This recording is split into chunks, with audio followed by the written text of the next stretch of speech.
네, 이제 본격적으로 굵직한 소식들이 하나하나 나오고 있습니다. 뉴스탑10이 선정한 5위와 6위입니다. 몸 푸는 오세훈, 기사란한 홍준표, 이 인물 구도를 한번 저희가 자세히 짚어볼 거고요. 두 번째 주제는 이거군요. 사거월드, 이 롯데월드를 가리키는 것 같은데 사거월드 벗기도 전에 무슨 일이 지금 벌어지고 있다. 이 얘기를 좀 본격적으로 해보겠습니다. 먼저 오세훈 전 서울시장 얘기를 해볼 텐데요. 무상급식 논란으로 눈물의 사투를 했던 3년 전에 정말 패러디도 많이 됐던 오세훈 전 서울시장이 당시 분위기로는 두 번 다시 재기가 어려울 것 같았는데 다시 한번 화려하게 재기 발판을 마련하기 위해 기지개를 켰습니다.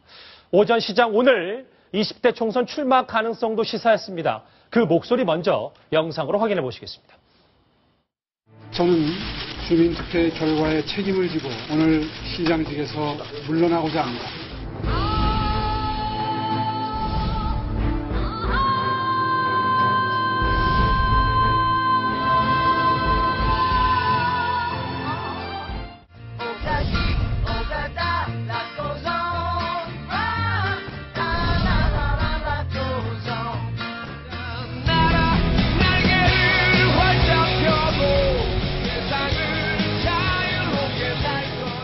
서울 전체 판세에 도움을 줄 수 있는 당의 어떤 기여를 할 수 있는 지역으로 가겠다. 거론되고 있다는 사실 자체로 정말 영광으로 생각을 합니다.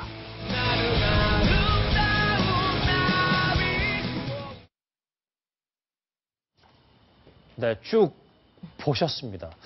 자, 오세훈 전 서울시장이 이제 조금씩 날갯짓을 키고 있다는 얘기인데 먼저 요즘 지금 총리가 공석이지 않습니까? 박성원 논설은 오래 기다리셨습니다. 자, 네.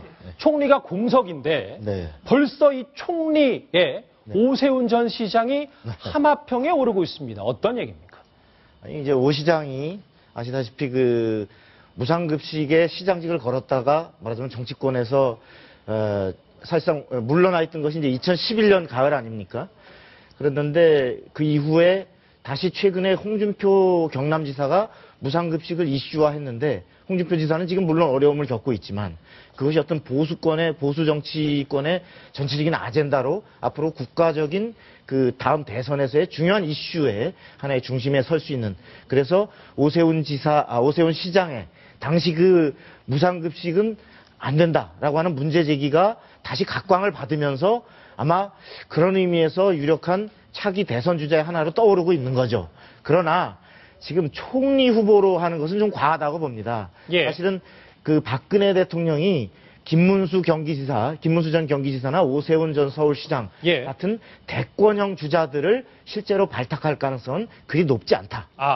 라고 하는 이것은 하나의 그냥 오세훈 전 시장이 최근 주목받으면서 나오는 하나의 총리 국면에서의 하나의 그 가능성 중에 아주 높지 않은 하나의 분류에 불과하다. 그냥 단순한 하마평, 네. 여의도에 떠도는 소문 정도라고 보면 되겠군요. 그렇습니다. 예. 그러면 오세훈 전 시장이 총리직은 일단 제껴두더라도 지역구로 본격적으로 본인이 날갯짓을 해야 될 텐데 네. 그러면 어디가 유력하겠습니까? 서울 중구입니까? 어떻습니까? 그렇습니다. 본인은 그 내년 총선을 통해서 다시 그 정치인으로서 심판받아 돌아오겠다는 의지를 분명히 언론 인터뷰에서 밝혔습니다. 예. 그 지역으로는 현재 뭐 서울 중구도 거론이 되고 또 우리가 정치 1번지라고 하는 바로 이곳 종로에서 정세균 전 대표 새정치연합의 정세균 전 대표와 붙어서 말하자면 수도 서울의 상징인 이 종로에서 나올 가능성도 있고 또 역시 하나의 시나리오에 불과합니다만 전 설이 제일 재밌습니다. 얘기해 주십시오. 그래서 재미는 원래 사실 설이 제일 재밌죠. 그 노원병에 그 안철수 의원 바로 본인이 그 서울시장 물러나면서 부각이 됐던 서울시장 그 야권 후보감으로 부각이 되면서 박원순 씨에게 바톤을 넘겨줬던 그 안철수. 그래서 정치권의 중심으로 떠올랐던 안철수와 서울 노원병. 사실 여기는 여당으로서는 굉장히 취약 지역이라고 하는 어려운 지역이에요. 예. 여기서 정말 그 어떤 그 소득도 전체적으로 좀 높지 않은 이런 분들도 많고 이런 데서 바로 강북에서도 득표력이 있는 대권 주자로서 인정받겠다 하는 하나의 가상의 시나리오를 보면 노원병에서 안철수와 맞붙는 이런 시나리오도 거론은 되고 있습니다. 그럼 만약에 박성원 논설위원 지적대로 이 두 사람이 맞붙기나 하면 진짜 대박하던데.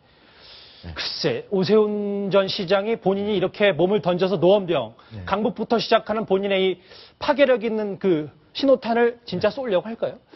뭐 저는 가능성은 있다고 봅니다. 예. 실제로 적어도 오세훈 정도 되는 사람이 배지 하나 더 달라고 들어오는 건 아니고 본인의 향후의 그 정치적 행보를 본다면 바로 나는 그 이른바 강부자가 아니고 예. 나는 강북의 이런 어려운 분들과도 호흡을 같이 할 수 있는 득표력이 있는 그런 정치인이다라는 걸 입증해 보인다고 하면 특히나 그 상대가 그 대권 주자의 한 사람인 안철수라고 하면 이것은 충분히 도전해 볼 가치가 있는 그런 싸움이라고 생각됩니다. 예, 20대 총선 출마는 좀 짚어주셨는데 이남희 팀장. 네. 그러면 본인이 원래 서울시장 2번 했었으니까 서울시장에 다시 도전할 가능성은 어떻게 보세요? 그것보다는 일단은 저희가 좀 관측을 하기에도 보통 서울시장 다음에 노리는 것은 바로 대선 주자입니다. 그래서 대선 주자 행보로 바로 가지 않겠느냐 이런 관측들이 나오고요. 그러니까 오세훈 전 시장 그 자신의 시나리오를 밟아서 차근차근 정치 재개를 한다 이런 말씀 드릴 수가 있는데 예. 또 얘기가 안 돼서요. 이번에 4.29 재보선 때도 서울 관악을에 오신환 의원의 당선에 오세훈 전 시장이 많은 역할을 했었죠. 오 브라더스라고 불리면서 정말 시장에서 떡볶이 장사도 하고 여러 가지 유세까지 겹치면서 오신환 의원 야당 텃밭 27년간의 야당 텃밭에서 오신환 의원의 당선을 도왔다는 점. 예. 그리고 또 하나는요. 오세훈 전 시장이 오늘 책을 냈습니다.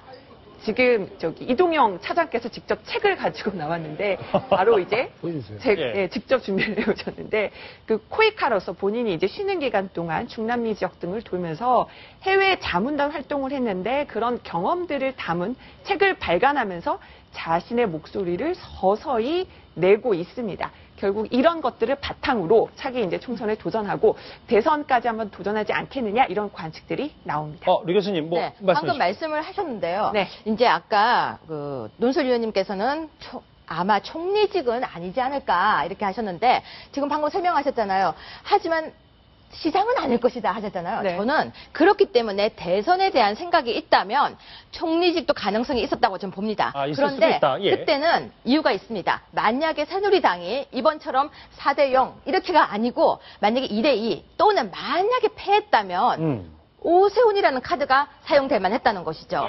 총리의 오세훈은 굉장히 좋은 카드입니다. 국민들이 봤을 때 지금 무상급식에 대해서 나쁜 감정이 없다는 것이죠. 그때 그 말이 틀린 말이 아니었구나라는 그 여론을 입어서 만약에 총리직을 수용했다. 그러면 본인이 볼 때는 자 이렇게 낮은 자세로 계셨습니다. 그리고 지금 그렇게 먼 곳에 가서 있었습니다. 그 힘을 가지고 만약에 총리직을 수용했을 때 국민들이 오히려 박수를 칠 수 있었다는 것이죠. 예. 아까 말씀하셨죠. 안철수와 붙는다. 붙으면 피할 것이 없다는 것이죠. 그 정도까지 각오로 지금 덤비면 원래요 모든 거 다 떼고 덤비는 사람에게는 아무도 덤빌 수가 없습니다. 지금은 제가 볼 때는요 그런 자세로 지금 오는 것이 아닐까. 그래서 총리직에 그때도 분명히 거론됐던 것이 사실일 수도 있다는 아까 설 좋아하셨잖아요. 예. 저는 그 설도 분명히 가능성은 있었다고 보여집니다. 박성원 논설위원이 덧붙일 얘기가 있으신 모양입니다. 아니 근데 총리는 지금 우리가 오세훈의 행보를 거론할 때는 본인이 무엇을 지향하고 있는가를 이제 중심에 얘기하는 건데 예. 총리는 본인이 하고 싶다고 하는 게 아니라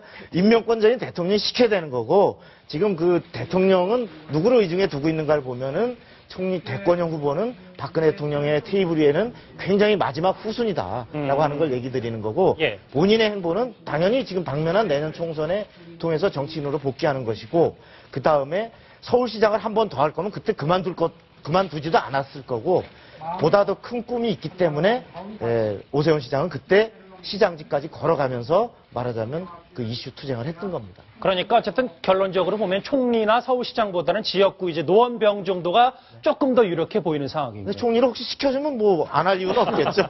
알겠습니다. 이남희 팀장. 네. 사실 이 오세훈 전 시장의 지금 얘기 나온 건 몸값은 조금씩 올라가는 건 분명해 보이는데 네.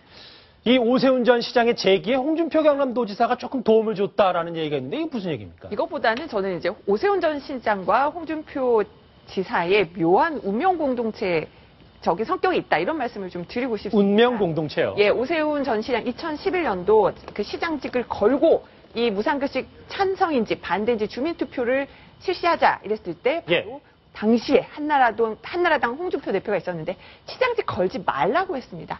결국은 오세훈 시장이 시장직을 사퇴를 해버리니까 예. 굉장히 화가 나서 전화도 안 받았다. 그때 이런 얘기를 했었고요. 그런데 이제 세월이 흘러서 또 홍준표 지사는 경남도에서 바로 또 무상급식 중단 얘기를 하면서 그 오세훈 전 시장이 강조했던 그 무상급식 그 중단 이슈를 그대로 가져왔죠. 근데 오세훈 전 시장은 계속 비판을 받다가 다시 재조명되고 있는 분위기고요. 근데 지금 홍준표 지사는 그 성완종 리스트 연루된 것 때문에 지금 좀 고생을 하고 있죠. 예. 박성원 논설은 이게 지금 2011년, 그러니까 불과 4년 전 얘기인데 이 두 사람의 공방 지금 귀에 선할 정도로 상당히 인상적이었지 않습니까? 어떻게 보셨어요? 그렇습니다. 그 오세훈 시장은 사실은 이 무상급식은 앞으로 계속 만일에 이 무상급식 확대되면 앞으로 그 이후에 있을 무상보육 또 무상 반값 등록금 이런 것들로 인해서 국가 재정이 파탄 날 것이다. 라고 해서 본인이 서울시라는 가장 큰 그 시도 중에서 가장 큰 데에서부터 이러한 나라가 잘못되는 것을 그대로 갈 수 없다라고 하면서 그때 마냥 브레이크를 걸고 거기 이제 시장직을 걸었던 것인데 그때에 사실 오세훈 시장으로 인해서 서울시장이 날아갔고 그다음에 나경원 의원이 박원순 후보에게 패해서 맞습니다. 예. 그 수도 서울을 말하자면 야권의 대선도 얼마 안 남았는데 한복판을 내줌으로써 정말 여권 전체가 큰 어려움에 처했죠. 바로 그때 그 당 대표직을 여당 대표직을 맡고 있다가 날아간 사람이 홍준표 현 경남지사죠. 근데 지금 현재 홍준표 지사는 다시 그 무상급식에 불을 붙였다가 이번에 어려움을 당하고 있는 상황인데 오히려 홍준표 지사는 어려움을 처했는데 오세훈 시장은 아까 관악 재보선에서도 시작해서 지금 날개를 달고 헐헐 오는 굉장히 아이러니한 이러한 한 삼각 사각 관계가 지금 박원순 저기 안 나온 안철수 의원까지 하면 그러네요. 상당히 아주 아이러니한 관계가 지금 빚어지고 있죠. 참 사람 일 어떻게 될지 모르는군요. 4년 전, 그러니까 당시 한나라당 대표였던 홍준표 지사가 오세훈 당시 서울시장 때문에 굉장히 화가 많이 났고 뿔났었다고 하는데 그 목소리 직접 한번 들어보시겠습니다. 자기 일을 다 완결 짓고 그 다음에 10월 초중에 사퇴하겠다고 3번이나 약속을 하고도 일방적으로 당과 상의 없이 저런 행동을 취하니 우리로서는 지금부터는 오세훈 시장 일은 오늘로서 끝난 거예요. 본인이 그런 식으로 결정하고 어제 내 전화도 안 받았습니다. 참 그때나 지금이나 목소리에는 날이 서 있군요. 박성원 논설위원. 그런데 지금 목소리 들었었지만 홍 지사가 전화도 안 받았다고 하는데 당시에 오세훈 전 시장이 홍준표 지사의 집까지 찾아갔었다면서요? 네, 그렇습니다. 당시 사실 홍준표 대표뿐만 아니라 예. 여당 전체가 오세훈 시장에 대해서 굉장히 사실은 만류를 했었는데 굉장히 아주 불쾌하게 생각했어요. 심지어 이명박 대통령도 당시에 그거는 안 된다라고 했는데 어쨌든 이게 시장직을 거기다가 무상급식 찬반 투표에다 걸어서 결국은 서울시장 자리가 날아가게 되니까 이때 이제 이렇게 시장직을 건 이 자체에 대해서 홍 대표가 절대 그러지 말라고 했는데 결국 결행을 했죠. 그리고 결국 이제 주민투표를 들어가지 않습니까? 주민투표를 들어가게 되면 어쨌든 여당인 당시 한나라당의 뒷받침이 없으면 이건 100% 패하는 거니까 사실 오 시장으로서는 여당 대표인 홍 대표 집을 찾아가서 다시 자초지를 설명드리고 협조를 이 투표에서 어쨌든 우리가 이겨야 될 거 아닙니까라고 협조를 구하러 갔는데 홍 대표가 싸늘히 외면을 해버렸죠.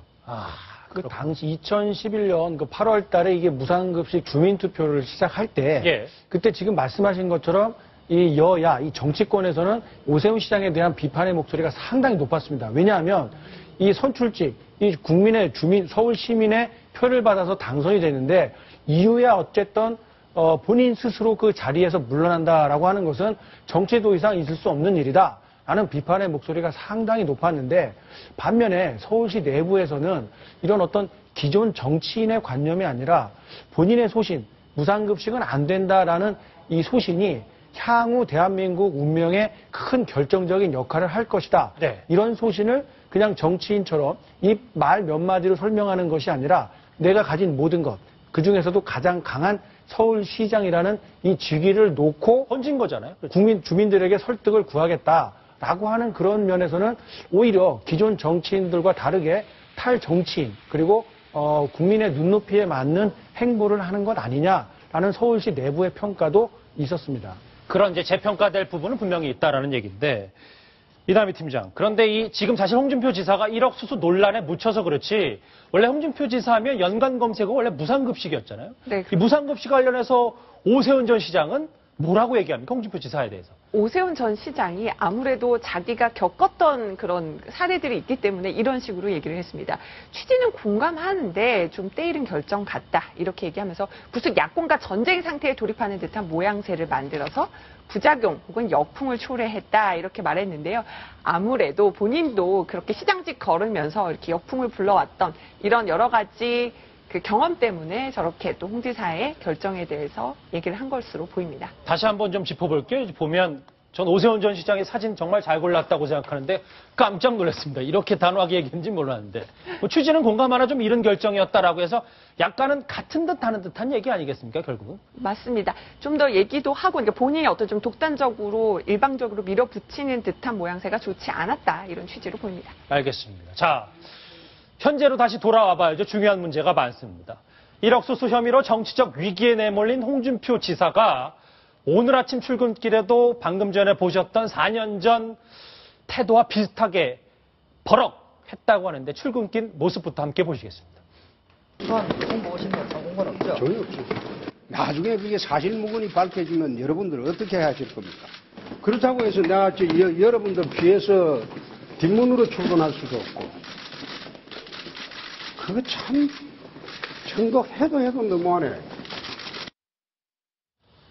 해도 너무한다라고 얘기를 했는데 이남희 팀장. 그런데 저는 한 2주 전, 일주일 전인가 홍준표 지사가 나 다시 이제 취재인 앞에서 말 안 하겠다라고 얘기했는데 계속 얘기를 합니다. 그렇게도 얘기했고요. 그래서 지난 5월 1일이죠. 그때는 아예 이메일로 자신의 입장을 내서 어떤 성완종 회장이 남겼던 마지막 그 증거, 그 녹음은 뭔가 어떤 그 증거로서 법적 근거가 없다 뭐 이런 식으로 그런 취지의 이메일 자료를 내기도 했는데 또 홍준표 지사는 또 성격이 막 피하는 성격은 아니잖아요. 또 오늘 기자들 보면서 또 발끈하면서 얘기를 이어갔습니다. 예. 지금 뭐 사실 너무한 것 아니냐라는 이 얘기 외에도 이거 만약에 아니다 아무것도 무고한데 사실 무근으로 밝혀지면 어떡할 거냐 이 얘기도 좀 저 귀에 쏙 들어왔는데 류 교수님. 네. 글쎄 저는 듣기에 따라서는 약간 협박조 같기도 하고 너무 강하게 나가는 거 아니냐 이런 모습도 보이는데 어떻게 보십니까? 근데 이분이 이야기하면 또 그렇게 안 들려요. 왜냐? 평소에 저격수였기 때문이죠. 예. 평소에 워낙 칼날 같은 말을 많이 했기 때문에 지금 이 말도 왜냐면 지금 이 사건이 발생했을 때 처음엔 약간 저자세, 약간 기죽은 모습 그러다가 다시 기살아가는 모습인데요. 지금 이분이 이렇게 얘기하는 데는 근거가 있죠. 검사 출신입니다. 그것도 모래시계 검사로서 굉장히 검사로서 난리던 분이죠. 자, 볼 때는 증거주의 재판이죠. 본인이 볼 때는 나는 증거가 지금 제대로 된 증거가 없다. 예. 내가 볼 때 검사로서 기소를 하려면 완벽한 증거가 있어야 되는데 증거가 없다라고 생각하는 것 같습니다. 어느 정도까지 방어 자세를 취했을 거예요. 지금까지 시간 동안에 본인이 물론 모든 자료를 모아서 봤을 것이고 내가 아니고 다른 사람이라면 내가 검사 입장에서 봤을 때 기소할 정도가 아니라고 본인이 판단한 것 같습니다. 예. 그리고 지금 나오고 있는 여러 가지 증거 상황도 본인이 지금 판단할 때는 나한테 조금 더 유리하지 않을까라고 생각하고 말에 힘이 실리고 있는 것 같은데요. 그런데 그렇지 않습니다. 무서운 것이 있죠. 여론의 눈입니다. 이렇게 자꾸 말을 하면은 말하다가 실수하신 분도 있거든요. 아마 제가 볼 때는 국민들도 지금 보면서 이분이 왜 자꾸 요즘 말을 하나 이렇게 생각하지 않을까 싶습니다. 저격수도요. 그 칼날을 조금은 좀 무디게 할 필요성도 있을 것 같습니다. 예. 지금 홍준표 지사 저렇게 당당하게 얘기하는데 지금 수사 상황은 뭐 사실 국민들이 너무 지지부진해서 포인트를 못 잡겠어요. 정리를 좀 해주세요. 이게 퍼즐 게임이거든요. 나오고 있는 증거들이 다 구술 진술입니다. 말로써 하고 있는데요. 진술은 일관성이 있어야지만 진술의 신빙성이 있는데 진술이 계속 번복되고 있습니다. 이랬다가 저랬다가 물증이 없는 상황에서 진술을 지금 믿다 보니 진술이 엇갈리는 것에서 지금 검찰은 굉장히 힘이 들 것입니다. 그 모습을 보고 지금 홍 지사는 아마 힘을 얻은 것 같고요. 수사는요. 지금 현재 사실은요. 미궁 속에 빠졌다고 볼 수 있습니다. 그래서 저는 국민의 한 사람으로서 사실 걱정이 되는 것이 바로 그겁니다. 이러다가 지지부지 되는 것이 아닌지 검찰 아마 힘을 더 내주셔야 될 것 같습니다. 그렇군요. 자, 다시 지금 저희 주제가 몸푸는 오세훈, 기살은 홍준표 이 얘기를 해보고 있는데 몸푸는 오세훈 얘기를 좀 다시 해보면 이남희 팀장. 네. 오세훈 전 시장의 입지 굳히기가 사실 아이러니하게도 박원순 시장 때문이라는 얘기가 상당히 많지 않습니까? 맞습니다. 박원순 시장이요. 처음 취임할 때는 아무것도 하지 않는 시장이 되겠다라고 얘기를 했고 그러면서 오세훈 전 시장의 여러 가지 사업들을 전시행정이다 이렇게 비판을 했는데요.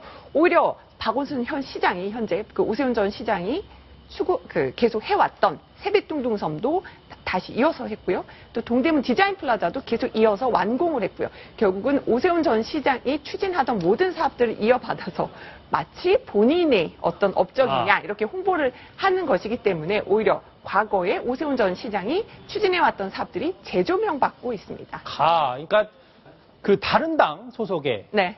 시장이 바통을 이어받으면서 오히려 자기 이제 정책들을 하고 따라하고 이러기 때문에 뭔가 다 재정받는 네, 이런 얘기군요. 오세훈 전 시장이 이런 얘기도 했는데 이남 팀장 한번 짚어주시죠. 그 시장직 사퇴에 대해서 굉장히 비판이 많았는데 그 당시에 밀어붙였지만 지금 이렇게 후회한다는 겁니다. 박원순 시장이 내가 추진해온 사업들을 전부 백지화하거나 폄하하는 것 보고 충격받았다. 이게 초기 얘기겠죠. 예. 내가 어리석었구나, 실수했구나 하는 생각이 들었다. 이렇게 얘기를 했는데 하지만 좀 시간이 지나서 박원순 시장이 또 자신의 사업을 이어받아서 했기 때문에 또 좀 생각이 달라지지 않았을까 이런 생각이 듭니다. 예. 내가 했던 게 잘못된 것 아니었구나라는 생각도 들 법합니다. 예, 움직이는 소식을 하나 짚어봐야 될 것 같은데 이도영 차장. 네. 누수와 진동으로 사실 중단됐던 제2롯데월드가 재개장한다는 얘기가 있는데 이거 어떻게 된 겁니까? 그렇습니다. 이 정식으로 이제 개장 허가를 서울시로부터 받아내야 하는데요. 그동안 이제 여러 차례 검증도 있었고 논란도 많았습니다. 가장 이제 우려됐던 대목이 수족관에 누수 현상이 있었고 그리고 이 영화관에서 큰 진동이 있었는데 건물 구조 자체에 문제가 있는 것 아니냐 이런 의구심들을 계속 받아왔는데 예. 서울시에서 서울시에서 안전진단 검사 계속 진행해왔고 조만간 결정을 하기는 할 텐데요. 지금 그런 논란들 때문에 이 방문객 수가 하루에 한 10만 명이 넘었었는데 6만 명 수준으로 뚝 떨어졌고 급감했군요. 또 매출도 평소에 한 20% 수준으로 아주 뚝 떨어진 상태라 여기에 입점해 있는 상인들도 큰 생계 위협을 받을 정도라고 합니다. 물론 좀 많이 보완이 됐는지는 모르겠지만 당시 바닥 균열, 누수, 영화관 진동까지 제2롯데월드 사고가 끊이지 않았었습니다. 사고 당시 목소리들 직접 들어보시겠습니다. 금이 발전해가지고 또 손가락 크기로 블럭으로 떨어져 나오기도 하거든요. 어떤 수족관인지 가로 보면요. 물은 조금씩 언젠간 셉니다. 지금 조금 물 샌다고 왜 이게 저는 큰 일이라는 거는 제가 이해가 안 가는데 솔직히 말해서 좀 황당해요.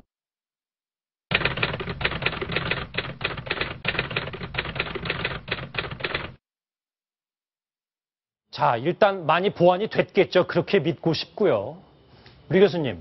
네. 그런데 이 제2롯데월드는 사실 우리가 그냥 기본적으로 생각할 때 많이 보완이 됐다고 하더라도 안전과는 좀 거리가 멀어 보이기 때문에 아직도 여전히 시민들이 그것 때문에 좀 불안한 거 아니겠습니까? 지금 잠실 쪽에 싱크홀 때문에도 불안해하는데 거기에 딱 서 있는 롯데월드 그중에서 지금 물 샌다 바닥에 금이 간다 무섭죠. 그런데 대체 무엇이 보완되었는가 지금 하고 있는 얘기 보면요 원래 물이 좀 새는데 그거 가지고 그러면 황당하다 이런 반응을 나타내고 있습니다. 자 수족관이 원래 물이 새나요? 전 진짜 묻고 싶습니다. 그리고 안전은요 원래 조금만 돼서 바늘 구멍에서 새서 무너지게 되어 있습니다.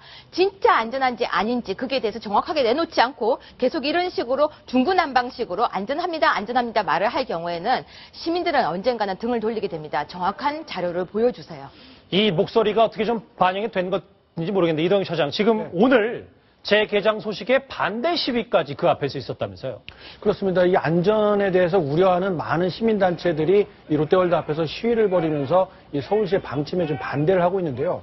사실 서울시도 좀 곤혹스러운 입장입니다.